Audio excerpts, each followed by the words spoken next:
Oi mães, e hoje eu trouxe aqui para vocês 7 aspectos que eu considero assim super relevantes para a gente conseguir melhorar a relação com nossos filhos, para a gente ganhar um conhecimento que vai ajudar, que vai nortear, para que decisões tomar, para ampliar o nosso olhar, sair daquela visão só do automático, daquela visão bem leiga sobre o desenvolvimento infantil, aquilo que você faz no instintivo e passar a ter atitudes muito mais embasadas. E hoje vocês vão perceber aqui, nesses 7 aspectos, que eu vou começar falando sobre você, né? Então, o primeiro aspecto que a gente vai falar é exatamente sobre essa pessoa que está ali todos os dias sendo responsável pelo crescimento dessa criança, sendo responsável por esse caminho como se fosse realmente um guia.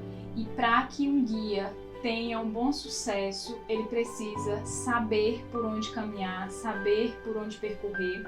Mas esse você que eu coloquei aqui, ele tem muito a ver com um fator que eu considero assim bem interessante a gente pensar. Muitas vezes, quando a criança está dentro de um comportamento considerado um comportamento inadequado, você tem a sensação que a criança está fazendo aquilo ou para lhe afrontar, ou porque ela sabe o que lhe tira a paciência, e aí você acha que a criança está fazendo aquilo de propósito. Então, quando você entende que nem tudo é sobre você, a relação melhora muito. Quando você entende que você pode sim se encarar dentro desse processo, não como o centro do processo, o olhar muda. Por que eu estou colocando isso? Porque a criança, quando ela é enxergada dentro de um processo natural, dentro de expectativas que são correspondentes à faixa etária que a criança está, expectativas de que se a criança estiver numa situação em que as necessidades básicas delas não estão sendo atendidas, elas vão sim ter comportamentos que você considera comportamentos às vezes de afronta, mas que fique muito claro que nem tudo é sobre você. Então eu comecei colocando esse aspecto para que você saia dessa posição de ter que muitas vezes entrar numa luta de poder com a criança. Eu considero assim esse um dos detalhes assim que tem que ser observado. Tente perceber aí no seu dia a dia se quando a criança faz algo que te desagrada, se você entra numa briga por poder ou se você encontra exatamente o seu lugar de adulto da relação. Se você encontra aquele lugar de alguém que é responsável por conseguir mostrar o melhor caminho para a criança, conseguir trazer ela para a sua essência, conseguir trazer essa criança para uma situação de mais calma, de mais acolhimento, para que toda essa situação seja revertida. E sim, está nas suas mãos, a gente não pode negar isso, essa autorresponsabilidade.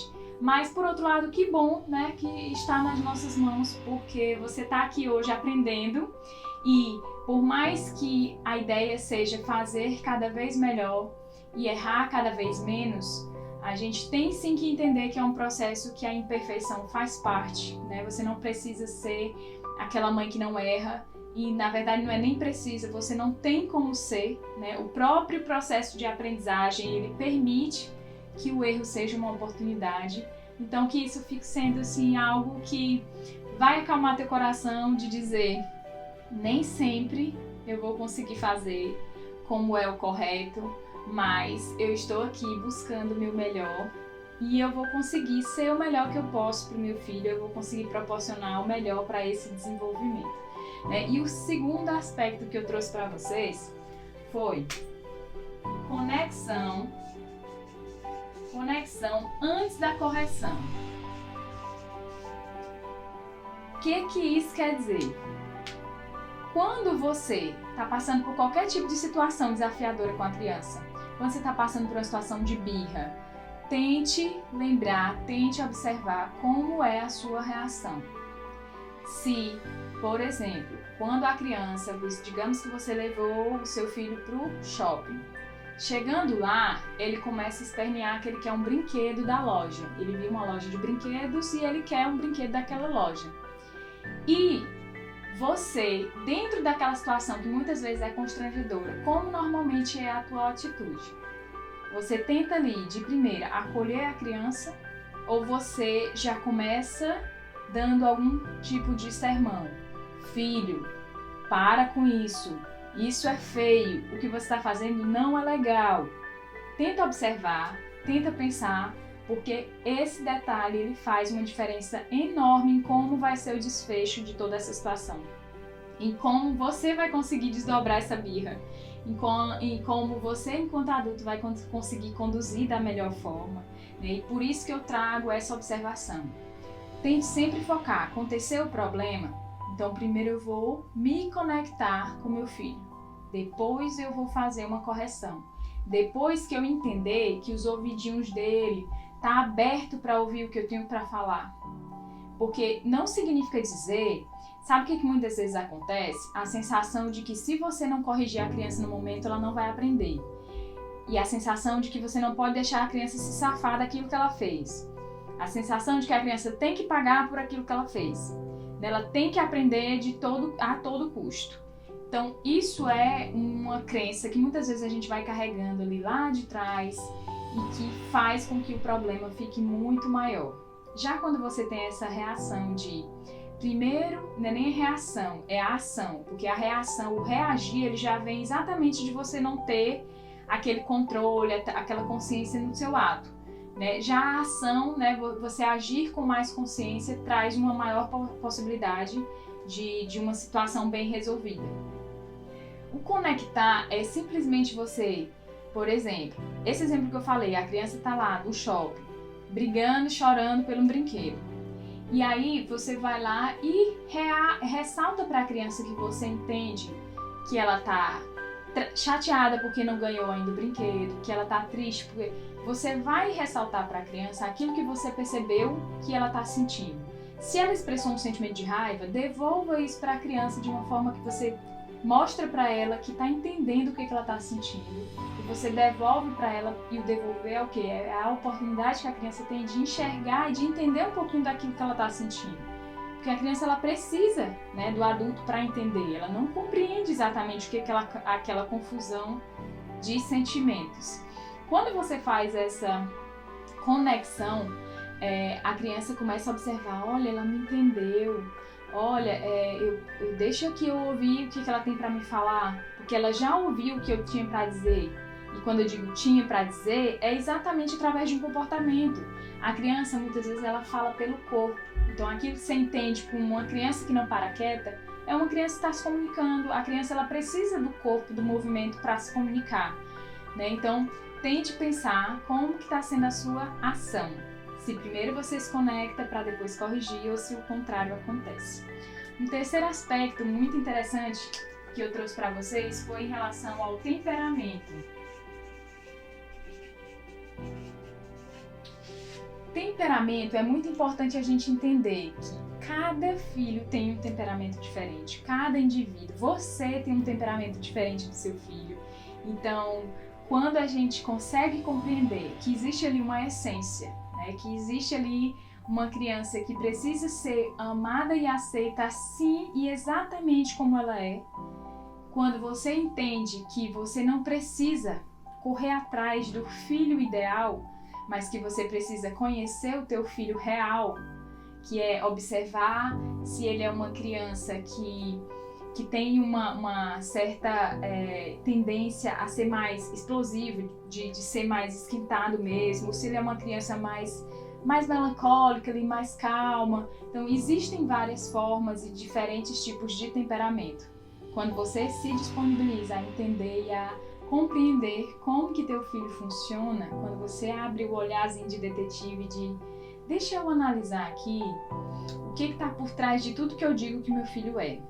Deixa eu conseguir olhar para o meu filho, tirando todos esses rótulos que eu fui colocando devagarinho, dia após dia, de que é uma criança danada, de que é uma criança que não para, ou de que é uma criança muito quieta, uma criança tímida demais. Tenta tirar todos esses rótulozinhos e tenta olhar para essa criança, perceber o jeito dela de funcionar, perceber o que para ela é algo que agrada, o que não agrada, como que você pode... Porque quando você percebe isso, né, quando você percebe quem está por trás ali, quem é essa pessoa, quem é o teu filho, Aí você consegue todas as outras etapas de uma forma mais fácil. Por quê? Porque a conexão, por exemplo, que a gente falou como sendo um dos aspectos. Se você entende a melhor forma de se conectar com teu filho, se você conhece, com certeza essa conexão vai ser mais forte. Com certeza essa criança vai se sentir mais compreendida. Então esse é um aspecto que eu considero importante. Se você tem mais de um filho, tenta pensar que a educação nem sempre ela tem que ser linear. Eu educo dessa forma.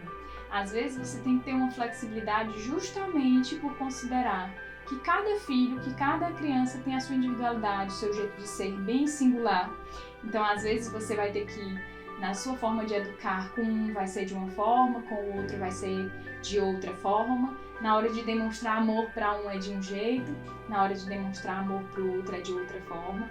E esse jogo de cintura que a gente tem que ter, mas quando a gente se permite olhar para isso, fica mais fácil você conseguir pensar em novas formas, em novas possibilidades, né? E um quarto aspecto que eu coloquei e trouxe para vocês é sobre o entorno. O que seria esse entorno? É como se fosse realmente um contexto, sabe? Por que esse entorno ele é um dos aspectos que ajuda a melhorar a relação? Porque quando você entende o que está por trás de um contexto, quando você entende o que está por trás do que você está vendo ali, que você percebe que ali existe um comportamento muitas vezes de birra, um comportamento inadequado, mas por trás daquilo existe uma explicação. Vou dar um exemplo aqui para vocês entenderem melhor. Vou pegar o mesmo exemplo que eu dei anteriormente sobre a criança que vai ao shopping. Digamos que você resolveu levar essa criança exatamente num horário em que seria um horário próximo ao dela jantar, seria um horário em que possivelmente, como já está no final do dia, ela já está muito cansada, com sono, demonstrando um pouco de irritabilidade, né? Mas você se pega numa situação que, Daniele, mas eu não tenho outro horário para resolver isso, eu trabalho o dia todo, então esse é o horário que eu consegui, não tem com quem deixar a criança e eu preciso levar. Tudo bem, mas vamos olhar para o entorno disso, vamos olhar para o contexto. Você indo para um lugar, dentro dessas circunstâncias em que a criança está com todas essas necessidades básicas não atendidas, mas vá esperando esse tipo de comportamento, que muitas vezes é o comportamento que te tira do sério, que te faz perder a paciência, porque quando você vai preparado para isso, é como se seu levelzinho de paciência ele tivesse muito maior. Você se prepara para levar ele muito mais carregado, a ponto de você ir usando toda hora ali um pouquinho. E quando você é pego de surpresa, quando você não pensa no contexto, muitas vezes você vai colocar uma culpa na criança daquele comportamento que é um comportamento não esperado, um comportamento indesejado. Você vai atribuir a culpa à criança quando na verdade aquilo se trata de uma reação a uma fome, a um sono, a uma irritabilidade de ter passado o dia todo, às vezes fora de uma rotina. Então todo esse contexto ele tem que ser observado. E aí se você vai para essa situação com essa mentalidade de que eu tô indo, mas eu tô indo arriscando, eu tô indo e a probabilidade de acontecer uma birra é muito alta. Então eu tenho que estar lá preparado, eu tenho que botar o meu gásinho para dizer assim, respira um pouco mais, procura ajudar teu filho, porque ali ele está só te mostrando que tem alguma coisa que não está agradando, né? E a criança ela precisa dessa interpretação desse adulto. A criança precisa que o adulto olhe para o contexto inteiro, porque ela não vai fazer isso, nem que você espere, porque muitas vezes, na verdade, a criança ela não tem uma preparação para fazer toda essa análise. Aí é aquela hora que volta para você mesmo. E eu tô colocando isso, parece ser muito óbvio, mas o que muitas vezes acontece é você coloca uma expectativa na criança, uma expectativa meio fora do esperado, que é uma expectativa de que você vai com essa criança para um lugar onde ela vai ter um monte de atrativos e aí você espera uma criança super comportada, uma criança super colaborativa, quando na verdade todo o entorno não está ajudando para isso. Então, um aspecto que eu considero relevante para ser observado. E um outro ponto seria a inteligência emocional. A inteligência emocional, ela entra como, assim, é uma palavra muito utilizada nos dias de hoje. Quando a gente fala de inteligência emocional, a gente sempre pensa assim, a criança conseguir se controlar, a criança conseguir ter um bom comportamento, entender os próprios sentimentos. E eu ainda digo para vocês, é isso e vai além disso, porque nós estamos falando de algo que nós, na nossa geração, possivelmente não teve um acesso tão profundo a isso. Não dá para dizer, né, que a gente tem uma preparação emocional bem estabelecida para poder conduzir a criança da melhor forma possível. Por quê? Porque na nossa criação isso não foi dado de uma forma tão natural. Se aconteceu, que bom que aconteceu, mas ainda assim não dá para considerar que nós estamos assim super preparados quando a gente leva em consideração tudo que foi, né, culturalmente falando, a nossa criação, a forma como os nossos pais receberam a educação também. E assim, claro, eles fizeram sempre o melhor, o que eles poderiam fazer, assim, por amor, por tudo, fizeram exatamente o que poderiam fazer e com muito amor. Ok. Mas a gente tem que lembrar que eles também não tinham acesso a tudo que vocês, por exemplo, estão tendo de conhecimento sobre as fases infantis, sobre o que é importante, o que pode ser trocado para dar mais certo, o que tem que ser observado para fazer sentido. Então, é importante a gente perceber que quando a gente fala de inteligência emocional para a criança, é muito importante que a gente perceba que vai ser uma construção conjunta. Possivelmente aquela família que está adotando vamos falar mais de sentimentos aqui dentro da nossa casa, vamos entender e vamos aprender a gerenciar melhor, é uma família que está construindo junto, né? Você é um adulto que também está precisando gerenciar ali as emoções. E aí, quando a gente entende que existe um lar, que essas emoções elas podem entrar com naturalidade, que essas emoções são bem-vindas, a gente sim pode esperar um desenvolvimento mais saudável. E quando eu digo dessas emoções terem livre-arbítrio para andar ali por dentro daquele lar, é uma raiva poder aparecer dentro de uma frustração de uma criança, é um medo ter espaço para ser conversado sobre ele, né? Então, às vezes, a criança está com medo de dormir só no quarto dela. E às vezes ela tem até medo de dizer ali que sentiu medo porque ela não tem um espaço para aquilo, ou então muitas vezes o medo dela é considerado uma besteira. Você já quer logo dizer assim, não se preocupa, nossa, que não, é bobagem, filho, deixa a mamãe te falar, é bobagem isso aí, não precisa se preocupar com isso. A mamãe tá aqui, a mamãe protege, tudo bem, a mamãe tá aqui, a mamãe protege, mas não dá também para dizer, não precisa sentir medo, porque não adianta você dizer que não precisa, quando na verdade é algo que a criança não pode evitar. Para a criança chega muito confuso ela entender que não precisa sentir medo, que não é legal sentir medo, e ela vivenciar toda aquela emoção que já está ali dentro, é meio que tampar o sol com a peneira.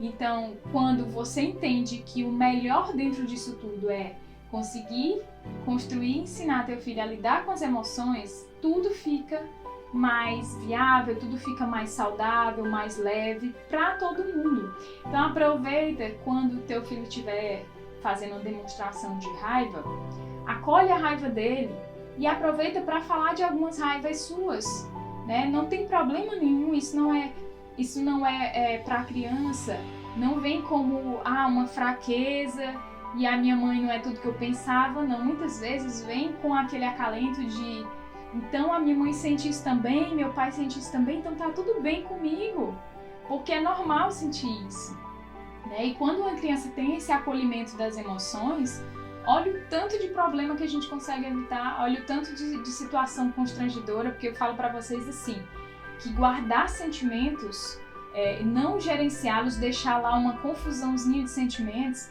não só para a criança, mas para o adulto, ele é um tormento. Para o adulto, ele às vezes vem como sintomas, né? Não é à toa que a gente tem um número enorme, às vezes, de pessoas que sofrem de pânico, de ansiedade, porque essas emoções, elas não eram trabalhadas desde a base, né? Então, permita sim que o seu ambiente seja um lugar onde as emoções têm entrada e saída livre, tá? Um outro aspecto bem interessante que eu trouxe para falar foi sobre a parentalidade.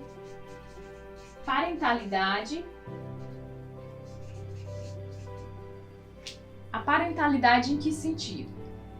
Primeiro, quando a gente fala assim de um lar harmônico, a gente precisa entender que muitas vezes acontece de o pai quer educar de uma forma, a mãe quer educar de outra, ou então em um outro contexto. A mãe às vezes é uma mãe solteira, mas aí tem uma interferência de uma avó, de uma tia. Então, assim, várias pessoas pensando diferente sobre essa forma de paternidade, né, de maternidade. Então, isso traz muitas vezes uma confusão ali para a criança, uma confusão para o lar. Quando você tem a possibilidade de fazer um momento de diálogo com quem está ali responsável pela educação dessa criança, vocês conseguem formar o que tem alguns que chamam de mente mestra, de pessoas pensando num objetivo em comum, trilhando o mesmo caminho para chegar no mesmo resultado. Claro que, se você não tiver alguém que pense igual a você, ainda assim você tem o poder de fazer uma ótima construção ali com seu filho. Porque não é o que outras pessoas fazem que necessariamente vai desconstruir o que você está fazendo. A criança vai entender que cada relação, né, que a relação dela com a mamãe é de um jeito, que a relação dela com a vovó é de outro, com o papai é de outro, né? Então a criança vai percebendo isso. O que eu estou querendo dizer aqui é que você fazendo isso só vai dar certo, mas você fazendo isso em conjunto, a probabilidade de dar um resultado maior e mais eficaz aumenta, né? É uma questão mesmo de a gente pensar numa lógica que é forças se unindo em prol de um mesmo objetivo. Então, quando a gente fala de parentalidade, é justamente porque existem algumas formas diferentes, né? Tem pessoas que entendem que a melhor forma de educar é sendo autoritário, tendo uma educação mais punitiva, né? Que a criança tem que ter castigo por algo que ela fez de errado, ou muitas vezes você pega uma parentalidade que predomina ali a permissividade, onde a criança não tem um certo limite, a criança pode fazer tudo o que quer, ou uma boa parte ali do que ela quer, sem necessariamente ter uma ordem, né? E é aquela criança que às vezes trabalha muito e aprende muito com recompensas, né? Quando você está muito na permissividade. E a gente fala aqui de uma parentalidade, né? Quem me acompanha aqui no feed sabe que eu falo de uma parentalidade que tem muito mais a ver com um equilíbrio, de você nem precisar ser punitivo, nem precisar ser permissivo, mas você fazer uma construção ali de equilíbrio, de gentileza e firmeza ao mesmo tempo, que é inclusive um conceito da disciplina positiva, né? Da Jane Nelson. Quando a gente entende assim que a gentileza pode caminhar junto com a firmeza, muitos problemas a gente consegue resolver e consegue resolver com a segurança de que vai ser o melhor para aquela criança, né? Um desenvolvimento mais saudável. E aí eu botei para ser o último, né? E não menos ou mais importante, o autocuidado. Autocuidado, quando eu quis trazer, se vocês perceberem, eu iniciei os aspectos falando sobre você, né, enquanto pessoa ali de referência, e terminei aqui falando de novo sobre você, mas agora o você aqui é em outro sentido, né? Quando a gente fala desse autocuidado, é exatamente no sentido de você perceber que se você é o responsável por ser aquela fonte de amor, de calma, de boa energia, de paciência, de modelo para essa criança, para que você seja essa fonte, você tem que estar se fortalecendo, né? Você tem que estar bebendo de outras fontes. E o que seria o beber de outras fontes? É você começar a perceber se você está fazendo por você coisas que te preenchem, se você está fazendo por você e está tendo momentos que te deixam feliz, momento que você recarrega as energias, porque você precisa dessa energia para esse tipo de jornada aqui que a gente está falando de ser mãe. A gente precisa de muita energia, porque criança é isso, criança é você todos os dias estar ensinando a mesma coisa, e aí você não sabe o dia que ela vai conseguir compreender, porque tudo isso faz parte de um momento ali de uma maturidade neurológica, né? Mas você ainda, independente de esperar a hora que a criança está pronta, você está sempre naquele processo de estar ensinando. E quando a gente pensa nisso, nesse trabalho que é tão diário, que é todos os dias ali, você tem sim que perceber de onde é que está vindo a tua fonte. E se não está vindo de nenhum lugar, que você se coloque nessa postura de ir atrás dessa fonte para você. Se o que te acalma é ler um livro, é ter tempo para escutar uma música e de repente você pensa, nossa, eu sempre gostei disso, eu sempre gostei de ler, mas quanto tempo faz mesmo que eu não abro um livro? Nossa, eu sempre achei interessante as pessoas que falam sobre meditação.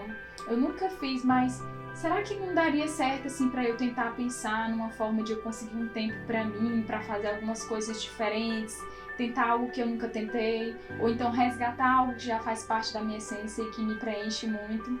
Então que você fique muito atenta a isso, a como você pode fazer para encher o seu potinho de amor, para que você tenha disponível para dar para essa criança, né, que você tenha disponível para dar para quem está ali no teu entorno e que sobre, né, para você ter energia para trilhar essa jornada. E sempre vou me colocar aqui à disposição.